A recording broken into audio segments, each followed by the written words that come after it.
10 বছরে চীনের জনসংখ্যা কমবে 5 কোটি। বিশ্বের এক সময়ের সর্বাধিক জনসংখ্যাবহুল দেশ চীন, কিন্তু বর্তমানে এই দেশটি এক চরম সংকটের সম্মুখীন। জন্মহার ক্রমাগত কমে যাওয়ার ফলে আগামী দশকের মধ্যে চীনের জনসংখ্যা 5 কোটি 10 লাখ কমে যাওয়ার শঙ্কা প্রকাশ করেছে বিভিন্ন গবেষণা।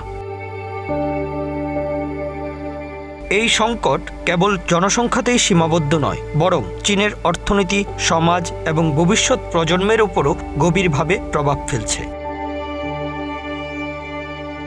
বর্তমানে চীনের জনসংখ্যা প্রায় 140 কোটি। 2025 সাল নাগাদ চীনের জনসংখ্যা 136 কোটিতে নেমে আসতে পারে। জাতিসংঘের পূর্বাভাস 2100 সালের মধ্যে চীনের জনসংখ্যা অর্ধেকে নেমে আসতে পারে। চীনের ক্রমহ্রাসমান জন্মহারের মূল কারণগুলোর মধ্যে রয়েছে পরিবার গঠনে বিধিনিষেধ, ক্রমবর্ধমান জীবনযাত্রার ব্যয় এবং সমাজে পরিবর্তনশীল নিয়মকানুন। সন্তান জন্মদান এবং লালন পালনের খরচ বৃদ্ধির ফলে নারীরা সন্তান নিতে অনাগ্রহী হয়ে উঠেছেন।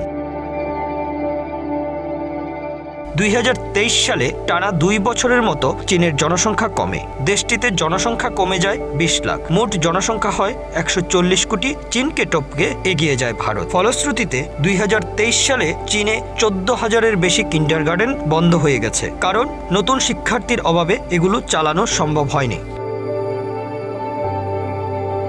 অর্থনীতিবিদরা বলছেন, বয়স্ক জনসংখ্যা বৃদ্ধি পাওয়ায় কর্মশক্তি হ্রাস পেয়েছে। এর ফলে অর্থনীতি, পেনশন ব্যবস্থা এবং স্বাস্থ্যসেবা কাঠামোর উপর চাপ বৃদ্ধি পাচ্ছে। এই সংকট চীনের দীর্ঘমেয়াদী উন্নয়ন পরিকল্পনাকে হুমকির মুখে ঠেলে দিয়েছে। এই সংকট মোকাবেলায় চীন সরকার নানা উদ্যোগ নিয়েছে। 2016 সালে এক সন্তান নীতির পরিবর্তে 2 সন্তান নীতি গ্রহণ করা হয়। 2021 সালে চালু হয় 3 সন্তান নীতি। সন্তান নীতি উদ্বুদ্ধ করতে নগদ অর্থ, বর্ধিত মাতৃত্বকালীন এবং পিতৃত্বকালীন ছুটি এবং অন্যান্য প্রণোদনা দেওয়া হচ্ছে। সম্প্রতি চীন সরকার চাইল্ড বার্থ ফ্রেন্ডলি সোসাইটি কর্মসূচি চালু করেছে। এর আওতায় শিশু লালন পালনের সুবিধা বৃদ্ধি, চাইল্ড কেয়ার পরিষেবা উন্নত করা এবং সন্তান জন্মদানে বিশেষ দল গঠন করা হয়েছে। শিক্ষা, আবাসন এবং চাকরিতে বাড়তি সুবিধাও দেওয়া হচ্ছে।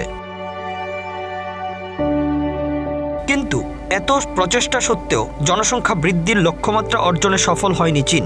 গবেষকদের মতে জন্মহারের সাময়িক বৃদ্ধি দীর্ঘমেয়াদে টিকে থাকার সম্ভাবনা কম, কারণ বিবাহের হারও বর্তমানে সর্বকালের সর্বনিম্ন পর্যায়ে রয়েছে চীনে। চীনের এই ক্রমহ্রাসমান জনসংখ্যা কেবল দেশটির অভ্যন্তরীণ সমস্যা নয়, বরং বৈশ্বিক অর্থনীতিতেও এর প্রভাব পড়ছে। কর্মশক্তির অভাবে উৎপাদন কমেছে, যা আন্তর্জাতিক বাজারে প্রভাব ফেলছে।